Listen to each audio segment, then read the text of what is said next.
3. First one in a while. Want it to be good. Maybe that's going to make the pot. 3, 2, 1. Oh, God. It's like the can was pushing back. It was a little... We're a little rusty. It's fine. No, like the can, like, no, I will not open. Cheers. Cheers. No punts allowed. First time in a while. It's been a minute. Adam and Paige. Like a month and some change. You know, it has been a minute. Football is in this weird draft-centric, draft-heavy, combine-heavy mode. College football is kind of dormant, although I do love to see spring football tweets like we're back at it. It's like, holy shit, man. It's I guess March now, but it's February. But yes, football things are happening. How are you? Most importantly, how have you been? What have you been doing? Great. I have missed doing this every week. I know, like, when we decided to take the break, we were both a little burnt out just because, like, this season takes a toll. Especially we added live streams in. We added a lot of other things. We took, a lot going on. Like, the pod very seriously in terms of just getting the best content out there. And that takes a little bit of a toll after a few months. So I think we were a little burnt out, but I was, like, itching to get back to talk about things. Like, I mean, you and I talk still every week. But it's different when we get to do it and have these conversations and have, like, our little community that we have of people talking with us on the internet. So I missed everybody, and I'm so happy to be back. And it's March, the best month of the year. I love it. I'm so excited. I am excited to talk to you because there's one thing I've been doing that since the break. Yes. That's sport related. But I have to start with some dad content. I feel like that's a way to get back going. Yes. So last night, I am tired today, okay? And it has nothing to do with work. I have 3 kids, and my youngest is 3.5, Cam. And he decided last night, I'm done with my crib, right? So and I've gone through this with the other 2. It's a terrible, terrible thing because it's not going to go well. These children have free reign into your house, essentially. And so it's like training a puppy. That's a terrible thing to say about children, but it is. So last night, we have a inflatable mattress, like, in the bed, okay? And, like, it's like you give him free reign to this, and it's like he's just, like, moonwalking, and it's just, oh, God, it was a mess. But then, the kicker on it, so getting him to bed, nothing short of, like, just a monstrous endeavor. 4:30 in the morning, he comes in. He's like, I slept really good. He's like, today's like, what are we doing? What are we eating? Where are we going? Like, what's up, guys? Showtime. And it's like, so it is a stretch of life that is very challenging has started for the third and, God, please, hopefully final time for me. You're jinxing yourself. Knock on something. I am. So it is funny though. Yesterday was the day. It's like a meaningful day in all the parenting of, like, crib out, and he's just looking at this thing. He's like, fuck that crib. I'm getting a big boy bed, which was an inflatable mattress, which now, of course, bed purchasing, like, you could see the chain of events happening here. So it's on. Wow. That must feel weird because, like, you're getting to that stage of, like, I know most parents, it's like, okay, when, like, everybody's out of diapers and you're, like, all potty trained, it's like a huge feat. I feel like getting everyone to sleep in their big kid bed is, like, a huge feat. So Godspeed to you getting him. What wife wrangled. I can tell is wife is not happy. But I am. I'm thrilled. Big kid bed, whatever. Like, this is where the itch comes in for number 4. This is oh no. Well, not for me. Maybe for her, but no. Okay, so that's one thing. I'm gonna put bets on that. Oh, no is like minus. No, it's not like something astronomical, but like it's not. There's different levels of no. It's like minus 455 no, right? Okay. Like, it's a big chalk, but this big chalks lose sometimes, which I'm finding out, by the way. I've never bet on more college basketball than I have in the last month. I'm so proud. Like, I am enjoying it. Now, here would be my assessment of college basketball as I relate it to college football. Okay. And I've watched college basketball before, but usually I'm just like one of those douchebags that cram for the tournament. And I'm kind of that douchebag still, but a little less douchey this year. So it is clumsy, much like college football can be. And I mean that in a nice, endearing way. The ends of games are painful. Free throw shooting is really bad. Turnovers are awful. And it's all good. It all actually is sitting well with me because there are some college football-y, like, oh my God, that I actually like, especially when I'm betting. So last night, I bet on Boise State versus San Diego State. They were down, I forget what it was, 6 or 7. I was laying 3. They closed the game on like a 13-0 run, and it was like a miracle cover, and it was like unbelievable. So I'm loving college basketball. I will say this is the most I've been into it in my entire life. I will say this year is probably a good year to bet because it's been so chaotic. Like there's not just like the one team who has like 1 loss or 2 losses. Like good teams are losing this year. Middle of the road teams are winning big games. Like there's going to be a lot of madness, for a lack of a better term. But I will say that college basketball is honestly the best gateway to gambling. I feel like for sports gambling, it's the first sport that I ever bet on. And it was because Arizona didn't make the tournament. And so I was like, okay, I'll do this as a fun thing. And it was the best few weeks of my life. Like you ride a high. It's like, okay, what bet is next? Like there's just so much going on. And it's like Saturday, but 4 days straight. And then like a college football Saturday, but 4 days straight of just that chaos of like riding your bets out. It is so fun. So I'm very excited that we'll obviously have college basketball betting content on this podcast for sure. We know it's going to be loosely a college football podcast for the next couple of months because we've got lots of interests that we would like to discuss. Well, there's college football-y things. You know, the offseason has yet to break for college football. There's some things, but it hasn't. I feel like the past couple of years has been insane. And the pace in which college football's offseason is going, which is fine, by the way, but the pace is much different, I feel like. Maybe I'm just saying it. Look, we've been out less than 2 months, right? So we haven't been out that long. Spring is starting. It's a little weird, though. It's almost too quiet, isn't it? Like, did you get that vibe, too? I think it's because we've gotten so much so quick in the last 2 years of like, okay, we're changing this, we're changing that, we're changing this, we're changing that. And then it's like, all right, we've pretty much changed everything. We're still going to workshop some things we might change, but it's going to slow itself down. Kind of like we talked about with like NIL and transfer portal. Like those things have sort of like flatlined a little bit and sort of started to like balance out, which is good. There's still like definite conversations around those things, but they've started to work themselves out a little bit. So I feel like we're jinxing ourselves for sure. We're going to have a huge like news break tomorrow after we already recorded this or something. But no, I think we're in a good spot college football wise, draft wise. This is always like a busy time. And also kind of a sad time. I always get kind of sad that these guys are leaving college football. I know it's weird because you get to still watch them play football, but it's just different. It really is different. What is your combine give a shit level like this year? Where are you coming in at? I usually don't care at all, but my favorite thing that people care about that I don't care about, that I find it funny that other people care about, is the hand size thing. Like that's my favorite.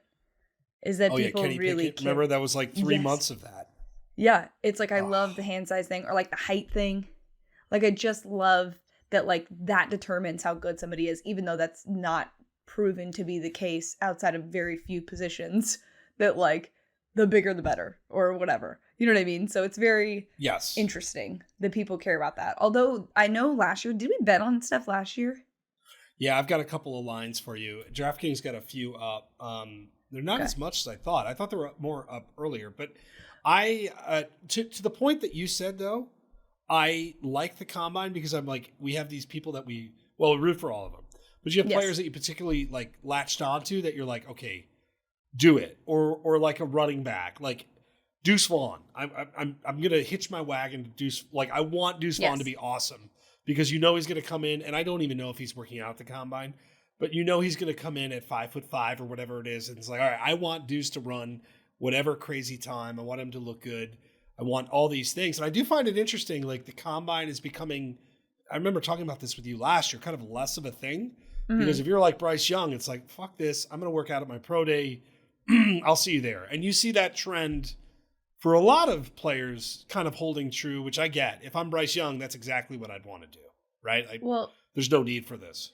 And I also think the like other conversation that comes into play is like, oh, pro days don't really matter because those stats are, not real because they're doing it at their pro day and like all of that stuff. I don't love those conversations because like, really? But I'm curious, like, do you think that like the interest, I wouldn't say the interest in draft because I don't think that that's shifting. I think people genuinely care. But do you think the lead up to the draft is a little bit less, like maybe like 2 weeks before people are like, okay, cool. But I think now, do you think people are like, we'll wait and see? I think yes. And I wonder if I don't think this is a great draft class. Like when you had Trevor Lawrence and Zach Wilson, when you had like, and Trey Lance, like it was really intriguing because it was like, you know what I mean? Like it was kind of like, you don't have necessarily, you kind of do with Bryce Young and Stroud and Will Levis and maybe Anthony Richardson. We should talk about that. But I do feel like maybe it's a little bit much. I feel like the combine has peaked. I do think like combine interest has peaked. The wall-to-wall coverage, I'll watch. I can't help it. Like there's not. You have it on. It's like kind of a background thing. I want to see if a running back or a wide receiver or a corner is going to run some crazy time. I want to see guys that I know that I'm like, okay, what are they going to do? But I do think we're probably maxed out on this content. At least me personally, I am.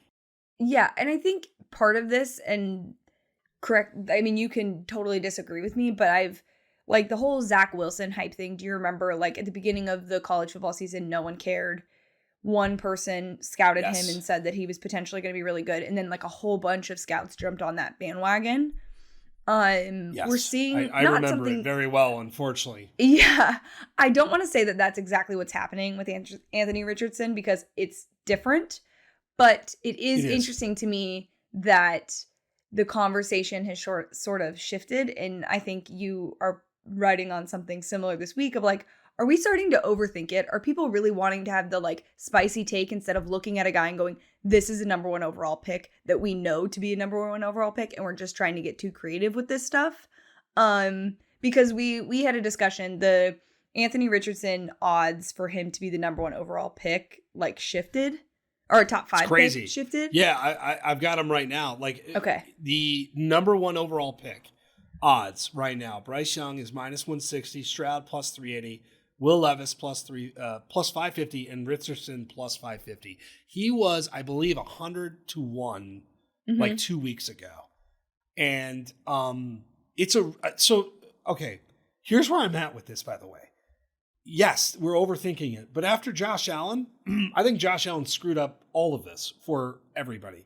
Yep. Because Josh Allen, who, I covered in college and really liked and like went and watched practice. And I was like, this is one of the craziest things I've ever seen.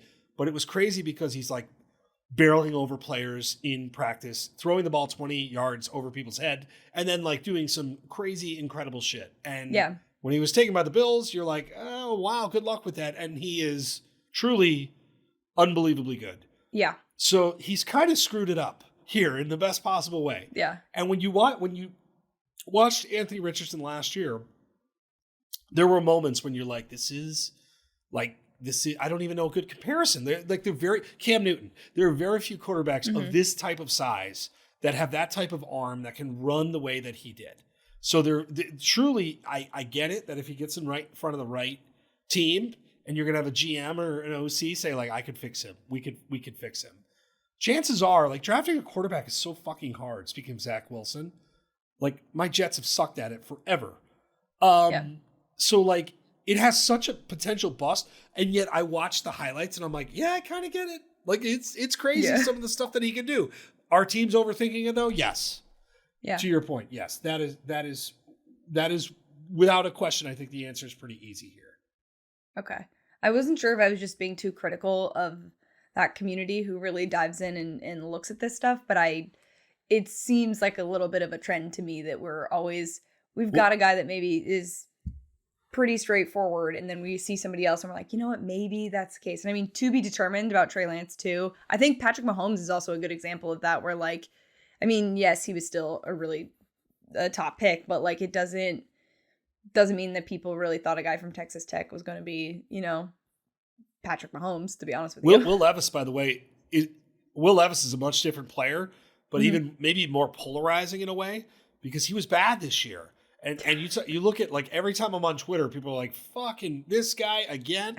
But like, yes, he's 6'4", he's 235 pounds. He is a guy, by the way, Paige, like at all the scouts, like whatever, scout or wannabe scout or media scout, everybody seems to still kind of be like, yeah, he's going to go top 10. I'm not sure, but yeah, like tools, physical traits, etc. Like that's another player that is going to be incredibly controversial, I think, in terms of where they go. Because college football Twitter and draft Twitter have very different opinions on what Will Levis is going to be. That's actually such a good point. Like college football Twitter and draft Twitter are very different beasts. They Except view like the Bijan. game very differently. They're like, Bijan Robinson. Like, and maybe Bryce Young, but Bijan, they're like, yep. Did you see Will Anderson today? When he asked the best football player he played against, he said Bijan Robinson.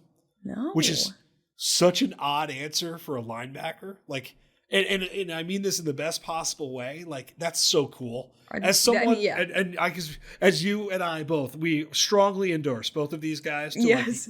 Like, they're in the stable of players that we really, really like. I was like, yeah, that's great. Like, that is a great answer. But that's cool. Like, I love to hear that kind of stuff. Yeah. So, we will do some draft stuff, but I know this is not a scouting podcast. Let's be clear. I'm going to make, we would make decisions with our heart, really. If we were drafting good teams. Yeah. It would be our all favorites, which would be very good teams, but it would be bad. Like there'd be some good hits, right? Like little Josh Jacobs action in there. And like you get some of the players we've covered, but like terrible GMing that we would draft based off of like who we've covered and who we really like. Bad philosophy there. So speaking of evaluating players, yes, Deion Sanders shared his very unique and maybe like slightly joking way of evaluating. I don't think it was joking, but it was made to be funny. About how he evaluates quarterbacks and offensive players versus defensive players when recruiting them. Mm-hmm. And he made the comment that offensive players, he looks for guys that have a 3.5 GPA and come from a 2-parent home.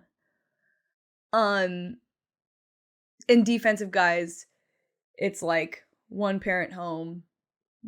It just is a strange he went on from there. Like he's like, yeah, like has had to work for everything. Like he leaned into these things. Yes. Like very aggressively, I thought. Like over the top. Yeah. Well, and look, I understand that Deion is putting butts in seats. The spring game for Colorado is never sold out. You know, they have transfers coming that they probably wouldn't have got without him. I get the value, but that to me is like a very, very dangerous narrative to put out there. And I also wonder if like Kirby Smart or Nick Saban said things along those lines, what the reaction would be versus a Deion. And I don't know that we should excuse it as like a joke, but I just found it to be very unsettling to say things like that and just very strange. Like, I don't know. I just felt like it was weird. He's been riding a high and people are really supporting what he's doing. It just felt like a weird thing to share and put out there. So I'll go back. When he was introduced and he's talking to his team, this is a much different scenario, let's be clear. And he's basically telling the whole team, like, pack your shit. I'm bringing Gucci. That's what he told them. Basically, if you're here, like, you probably should think about leaving. Kind of rub people the wrong way, right? Yeah. Like some people, like, hey, he's got to win. I get it. I get it too, by the way. It was a weird way to put it. To beat your new team, like, hey, I'm bringing in some talent. You probably should look elsewhere, right? I'm paraphrasing here. Okay, it was a little weird. This was a new layer of it, and he's so charismatic, and he's so, like, he delivers it in a way where you can't tell if he's joking or if he's serious, but this was certainly well thought out. Like, this is something that he's uttered before. This is something that he's thought about. This is something like that to me felt like almost like a bit, but not. And I'm a little surprised it didn't get more run, right? I'm a little surprised that more people weren't talking about it because I don't want to say I'm not offended. It's hard to offend me, but I heard it and I'm like, oh, fuck. Oh boy. Like, wow, that's going to be a big deal. And I don't think it really has been a big deal, by the way. It hasn't. And that's what's been weird for me. Because like I said, if that was Nick Saban or Kirby Smart saying something like that, that would be a huge effing deal. And so that's why I was like, it's just strange to me that we would allow that sort of discussion about young men, especially someone who like, it's just weird because like the contrast is so weird. He's almost like not contradictory, but it's like there was a video going around about like the women that work on his staff, and he brought them all up in front of the room, and he said to the room, you say yes ma'am to them, you call them ma'am unless they tell you otherwise, you be respectful of them, you be respectful of women. I require that in this program. There's a 0 tolerance policy for being disrespectful. But then turns around and says, oh, if you are a quarterback recruit and you have a single mother, no, I'm not taking you. That's weird. That's so weird. And I know, like you said, I'm not offended. I just find it to be odd. And I don't know how, I almost like don't know how to feel about it. I almost feel like gross about that's like accepted and okay to just like throw out there. I think the one thing that's clear to me is he has this, it's his personality that will allow him to do, like, this is what makes him such a unique hire, good, bad, or otherwise, because he can do and say these things that pretty much nobody can. And of course that's tied to race. And there's a lot of weight to that, but it's also Dion. Like, this is him. Like, even as a player, he was loud. He was cocky. He was arrogant, and it like defined his persona. And I think that is, when you're signing up for Dion, you're signing up for the whole experience. On the same point, like, he's got like 2 of the best corners in football, and we're talking about Colorado for the first time in forever.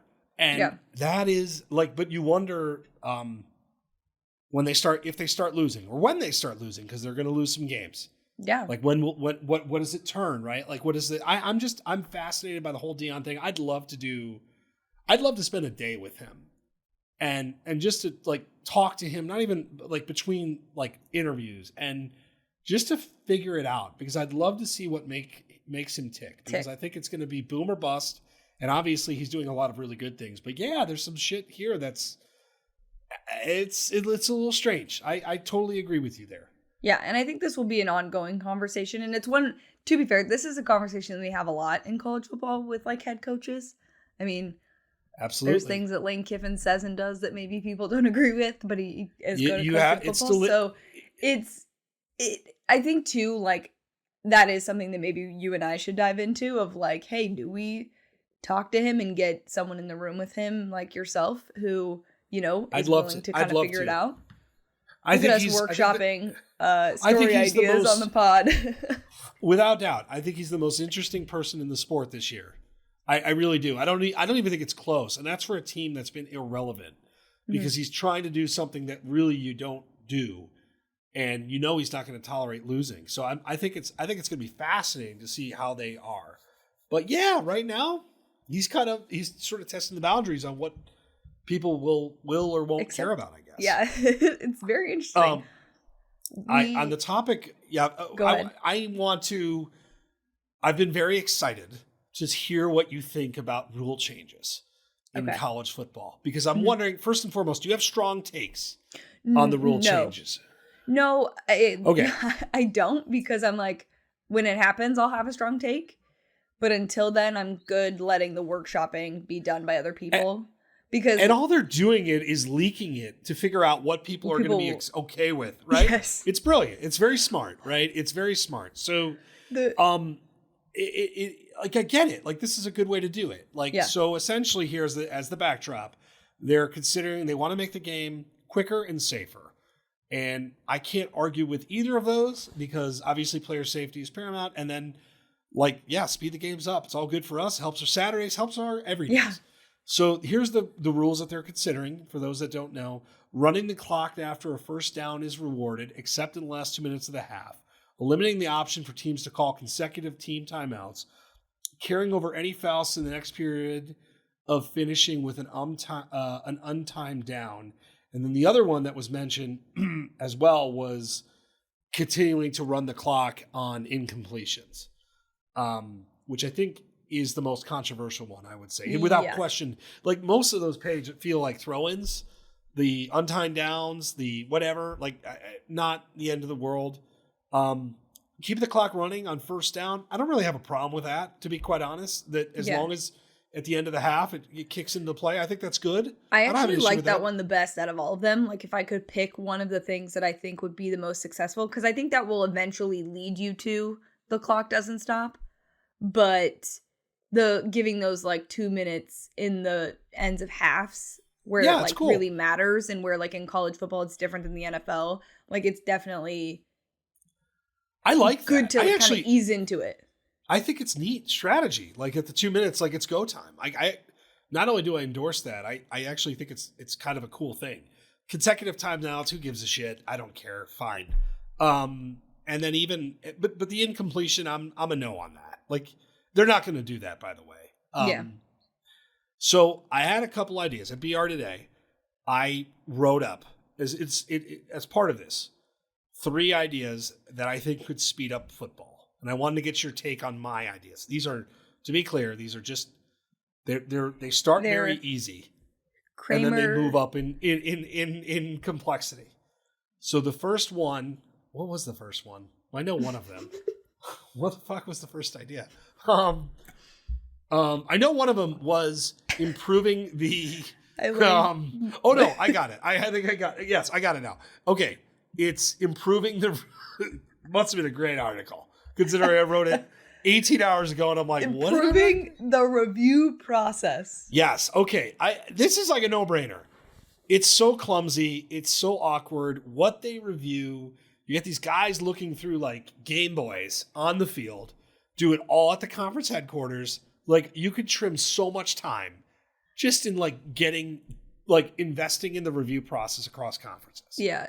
Maybe discussing the targeting rule as well if we're doing things for safety. That may not speed up the game, but like in terms of safety, figure it out. Figure it out. Figure it out. I like that too. Figure it out. My second one is shortening halftime. All right, I love pageantry. I love college football because it's different. I don't think I need to see the marching band every halftime. I see them before. I see them before the game. I can see them at tailgates. You want to do a short one? Like I'm good with that. That is college football blasphemy. But you could speed up the half times. You can speed. Here's the thing. I don't think we need to discard just complete halftime performances because I agree with you. I think we can shorten them for sure. Your gasp for that suggestion was like. Well, because you said, I don't need to see the marching band at halftime. Well, I would like to see the Ohio State marching band at halftime, but you can make their performances shorter and give them a shorter time. Sure. I came in a little hot with my first, fair. Yeah, you're coming for college football's jugular. I know. And the pageantry.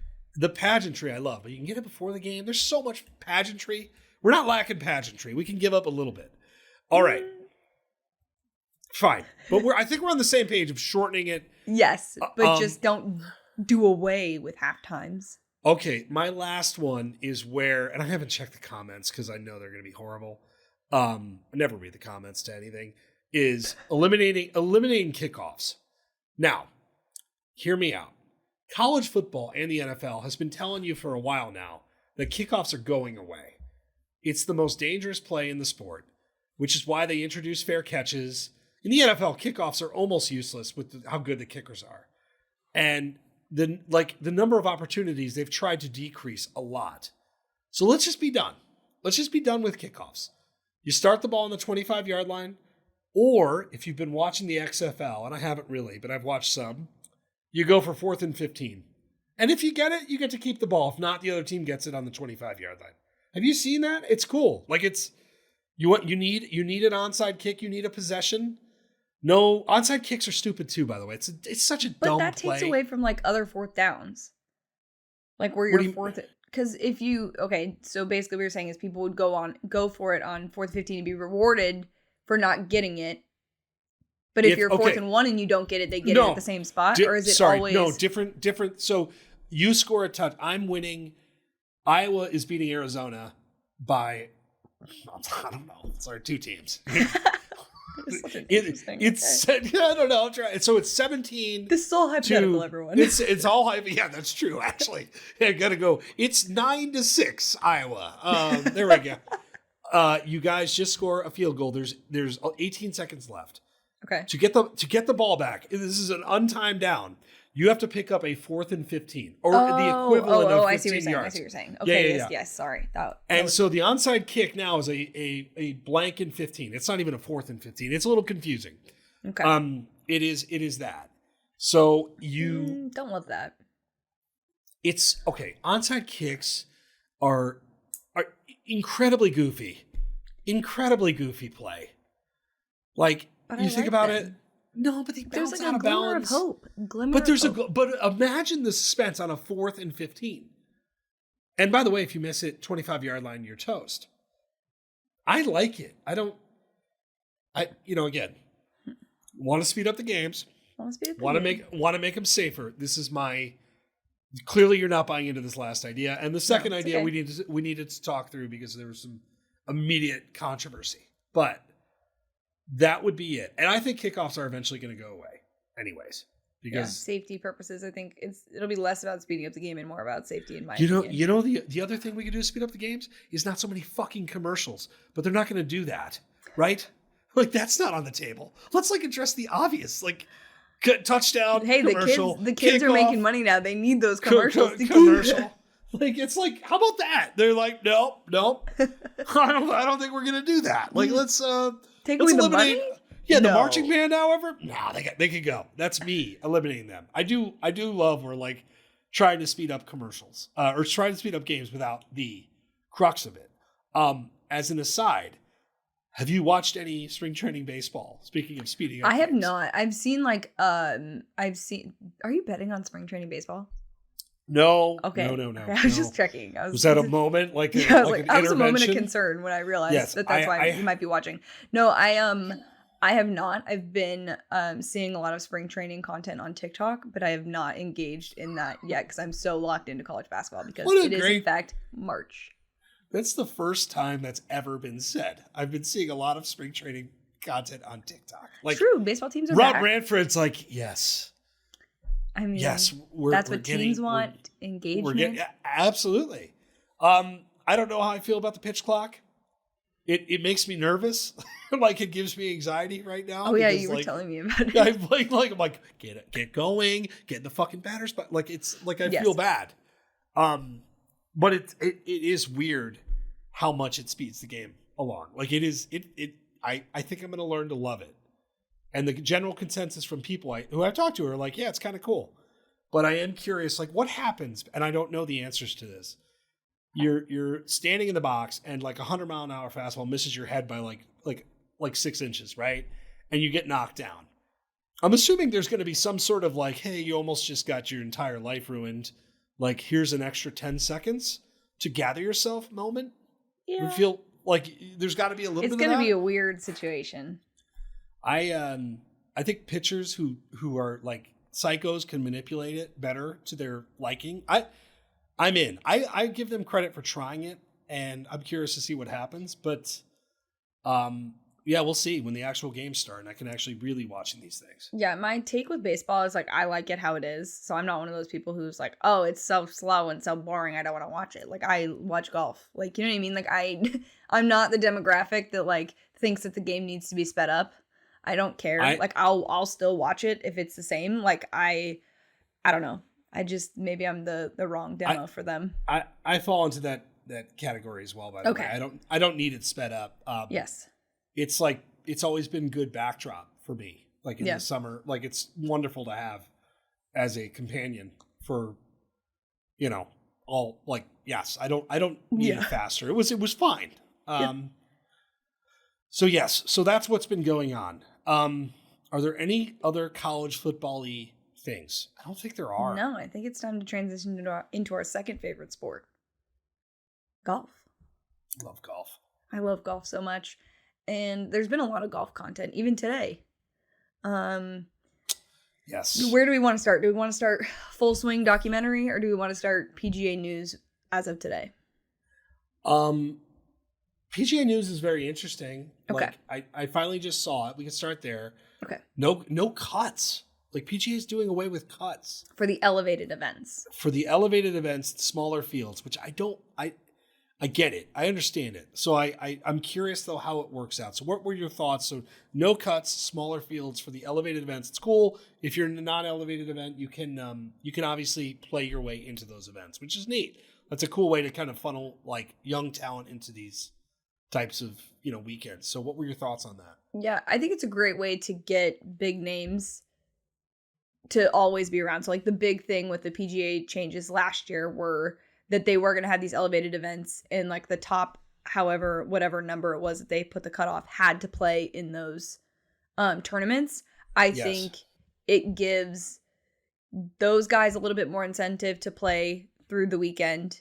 And I think it gives fans a guarantee that their favorite golfer will be playing on a certain day, and will get people to go to those things. Because I know there's a lot of that conversation in the NBA of like, oh, I paid all this money to see my favorite NBA player that didn't play.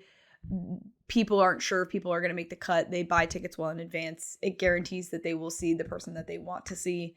I never really thought about that. I haven't had time to process it, but that actually makes a ton of sense. Yeah, I think that was the whole point of having events be like, quote, mandatory for the top whatever golfers. I want to say it was like the top 10 have to play in it. I don't know if there was like a longer one, but it just guarantees that those guys play. If they have a bad week, they still are playing on Saturday and Sunday, and like fans still get to see those golfers. So I think that's really an incentive. But I don't like the idea that I think it's funny because today Live Golf tweeted and was like, oh, like imitation's the like sincerest form of flattery because they play like they don't have cuts. But like you literally took golfers from one tour and brought them to your tour. Like if we're talking about flattery and like taking things from other people, like okay. But yeah, I actually like that the PGA is really leaning into making some of these rule changes. And as much as I would hate to give Liv any sort of credit, I do think that's sort of what pushed the game of golf forward. But I don't agree that, I don't agree with how Liv does their thing. And I also think the product is just absolute trash. So I work for Golden Tee, and we have a partnership with the PGA Tour. I feel like I have to say this all the time because my commentary is going to be incredibly biased. Mm-hmm. And actually, I got to be careful because I think I could probably get in trouble for stuff that I say or don't say. But I'm obviously Team PGA Tour. I'm also going to the Players on Tuesday, which I'm really looking forward to. I love being down at TPC Sawgrass. So I'm going to By the meetings. way, I am going to ask you to get me some merch. You got it. I'm in. They have a great merch setup. So they do. I saw it online and I almost sent it to you being like, this is the one I want. Please find it. I think that the Live has prompted the tour to look at what it's doing and make enhancements. And I think that's good. Like competition is good for all of us because it drives a lot of focal points of ways you can make it better. And that's like through anybody's job, through anything you do, you're trying to improve the overall product, which is great. The ratings for the tour have been spectacular. Waste management was awesome. Players is going to be massive. This week is going to be massive. You have Arnold Palmer. So like, and then obviously you like ride this really cool Florida wave into Augusta, which is going to be again, interesting. Like it's going to be wild. In a lot of respects. So golf is riding the wave. I can say that I like Full Swing. I'm not as immersed in it as I thought I would have been. Mm-hmm. And I don't know why. And I'm not done yet. But I like it. What episode are you on? I think I'm through 2 or 3. Okay, wait. It gets better. It's not bad. It's good. So it starts more for the like intro to golf. Okay. So it starts where they explain things a little bit more, like what each of the terms mean, what the tournaments are, and things like that. I found the Brooks Koepka episode to be very interesting because like to his credit, a lot of people were like, oh, he's a huge douchebag and we don't like him and all of this stuff. I found it to be a little bit interesting to get a different perspective from him and like the mental side of the game. And I thought he was pretty vulnerable and I didn't sort of expect that from him. So I will say that about that episode is that I sort of didn't expect him to be that vulnerable. The episode with JT and Justin, like we know they're friends, or JT and Jordan, we know they're friends. I would have liked a little more from that. But the rest of it, like, I mean, Joel Damon, you got Tony Finau. I cried the entire Tony Finau episode, the entire time. So I thought overall it was good. I think as you get into later episodes, and then the last episode is like if you're a PGA Tour homer and you've been a Rory fan for a while, it's probably one of the better episodes of something, because there's a moment in it for that. And I don't want to spoil it for you, but there's a moment, and you'll know when it happens, that I was like, hell yeah, like that's the Rory we know, who has like that fire in him, and it's not the like as cookie cutter or just saying what he needs to say to be the face of golf in the PGA Tour, but it gets a little fiery, and I liked it. So overall I would give it like a 7.5 out of 10. If I'm no. I'm not done, so it's incomplete. But I will say, obviously, look, I work for Golden Tee. Interest in golf is high. When the interest in golf is high, like Golden Tee play goes up, and so like it's cool. Yeah, it's neat. Like there's a golf wave again. It sort of started in COVID. It was like one of the things that you could do, and I think the controversy and now just the general, like, people are it's like their golf PGA Tour is trying to find its post-Tiger era, although it's enjoying now whatever is left of Tiger, which I don't know. There was glimpses, like there are going to be glimpses along the way, right? Like, so I'm curious to see how it goes, but it is compelling as hell, and it's a really fun stretch. So what I'm going to do is walk the course at Sawgrass Tuesday and Wednesday after meetings, and probably drink a good amount of beers. And it should be. I'm very much looking forward to it. It's a beautiful course. Like it's a lot of fun. So merch will be had. Yeah, I'm gonna post content of the grass, because I feel like that has to be something big for you. It is. When we filmed out there, producer Matt, please cut that sound. Oh yeah. Just repeat. Oh God. When we did a film like a couple years ago, and it was at sunrise. And I'm just standing on the 17th green at sunrise, like chilling, and we had drones and stuff, and it was like surreal. It was like a surreal. It's cool. The venue is incredible. And just riding a golf cart around there, like, it's cool. There's good vibes there, so the vibes will be very good. The weather's supposed to be good. Remember last year for the players, it rained like 4 consecutive days. They got like 10 inches of rain. This looks like the opposite, which is good for golf and good for everybody else. And I think I don't know what the purse is for this. It's like the cartoonishly large, like the player's purse this year. We love that. I love that they show that on the show too, when each person would win, like how much they made in the weekend. Yeah, no, it's fun. This year especially, it's going to be fun. John Rahm's like, I don't know, I forget where he is, like all-time money. Yeah. It's also, he's got a Golden Tee in his house. Just saying, John Rahm, proud Golden Tee owner. Nice. I also am very excited. I know this is not necessarily your vibe. John Jones, UFC, is back this weekend, and it's a really good fight card. So this is where Saturdays, we got ourselves a beautiful little Saturday shaping up. We got college basketball, really good college basketball. We got golf. We got a good UFC card. Like I'm good. Like I miss college football, but I'm good. Like I am good with this. I do want to tell the people, because I forgot we hadn't talked on the podcast about when I text you. I was in Arizona and I was about to leave, and I was standing in line waiting to scan my boarding pass, and I text Kramer and I was like, "Hey, any UFC that I should bet on?" Because I was getting in my last minute bets before I left Arizona on DraftKings, and it was pretty comical. It was very degenerate. You were like, wow, this is the most degen thing, Paige. I was like literally boarding my plane. I showed my boarding pass and was still like plugging stuff in, walking down to get on my plane. You are geolocating yourself too. Yeah, I think I was 1-1. I did. I was 1-1. It was. I have not bet on fighting since then. So I know there was a big boxing match. I didn't touch that either because I know nothing about that. But I wish I was better at gambling on UFC or boxing, but I'm just not. It's fun. It's become my guilty pleasure. It's like something to do. I don't really like betting in the NBA. I have been doing it. I will bet some baseball. College basketball is going to be disgusting betting the next couple of weeks. I'm so excited. I honestly like this. Like I said, after the football season, I was exhausted and just like, whew, I don't know how I'm going to make it to March. but it's March 1st and I'm like revitalized. I'm back. Do you ready. have any futures bets for teams for March Madness? Do you have any like win the natty bets? Because I'm thinking about, I need a horse or horses to back for this. So I do, and it's embarrassing. Oh, I know who it is. No, it's not the Cats. It's not Arizona. Well, actually, I do have an Arizona future bet. But I bet Kansas like a while ago. I forget what I got the odds at. I'm gonna have to look it up later. They're plus 850 now. It was when I was in Arizona and I was on DraftKings and I was like, you know what, I'm just gonna make this bet now and leave it. But it was a couple weeks ago, so I think it was decent odds. Yeah, you probably 12, 14. Like that's looking like a good bet. They are right behind Houston at 650. Yeah.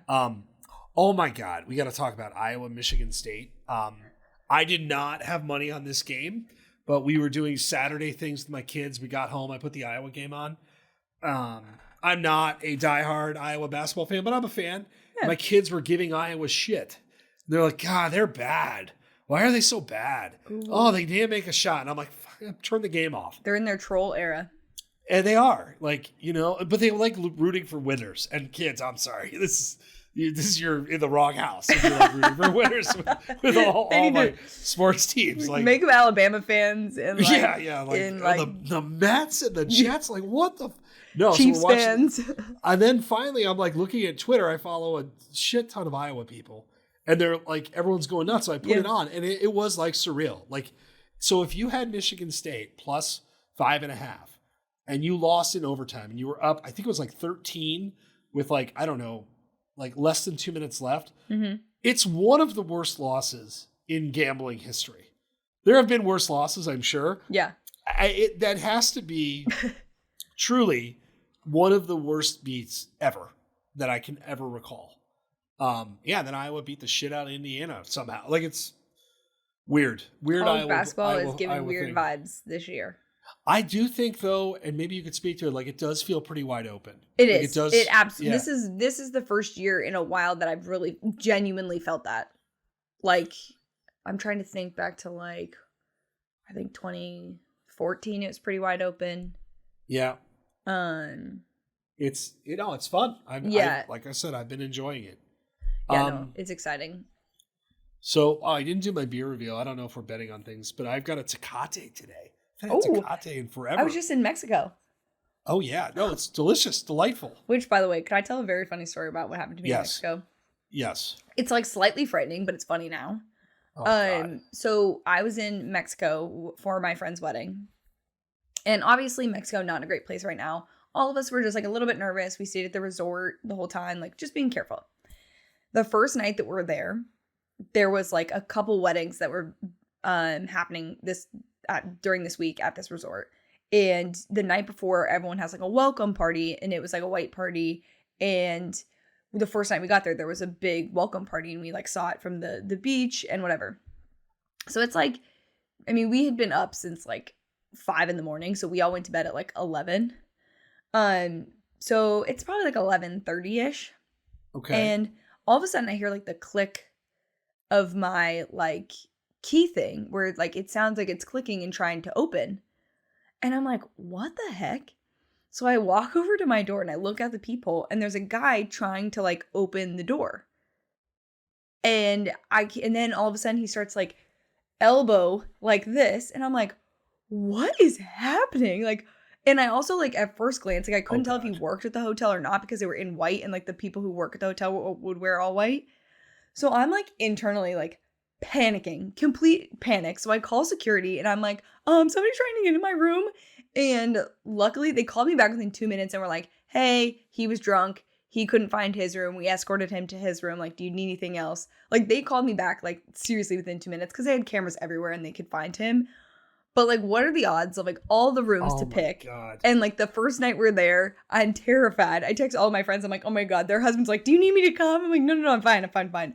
But probably one of the scarier moments of all time. But looking back on it, like maybe when you're in a hotel and you are super drunk, ask somebody to tell you where your room is so you don't try and break into someone's room by accident, because it is a very scary thing. You know, it's, well, I love it in Vegas because I'm MGM. I have it on my app. So that first night, I'm like, the remote key never, NFC doesn't work. But I know the number, right? Yes. Like, because without it, I have to take a picture of it. Yeah. Because I've never been there.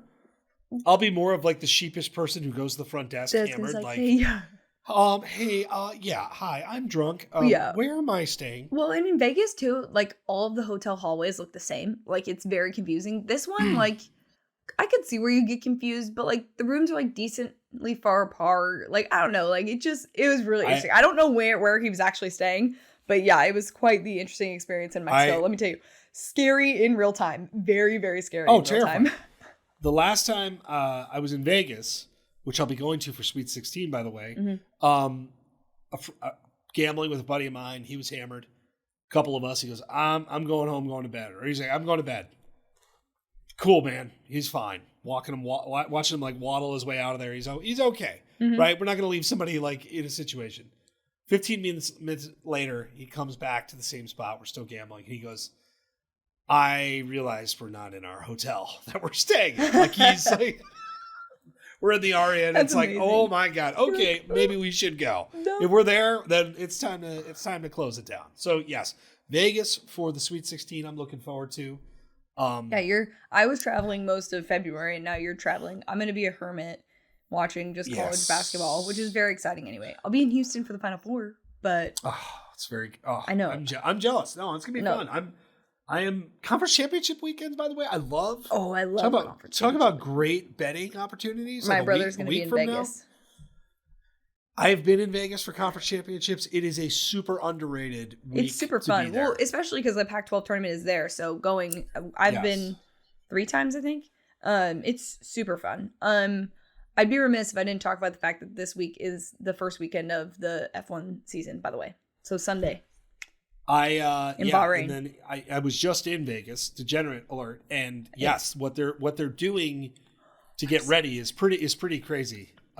It is pretty crazy. So I am intrigued. I just saw also like the mock-up for like in front of the Bellagio, and like having been in front of that, like I don't know, literally like dozens of times, turning that into into a straightaway is just it like blows my mind that they're going to do this. Like, it's going to be amazing. I'm putting it out there now. It's months away. I want to go to that so bad because it's going to be absolute chaos, but it's going to be wonderful. Because like if anything, Formula One goes big with everything. There's a lot of money involved. Not that there's not a lot of money involved in all of their sports, but I feel like in this one specifically, and for the fact that like there's so many American fans now, this is going to be a huge deal. So I very much am looking forward to it. I'm looking forward to the season. I'm wearing my Carlos Ferrari sweatshirt. I'm ready to get hurt.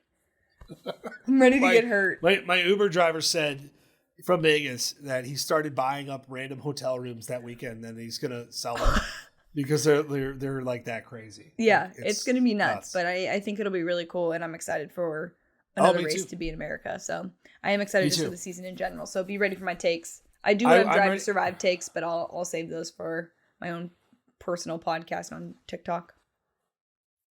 I gotta get on TikTok. I'm just saying. All right. It's good to be back. It does feel good to be back. It's like therapy. Like it is. It's like therapy. So we will have more stuff to talk about. I don't know when.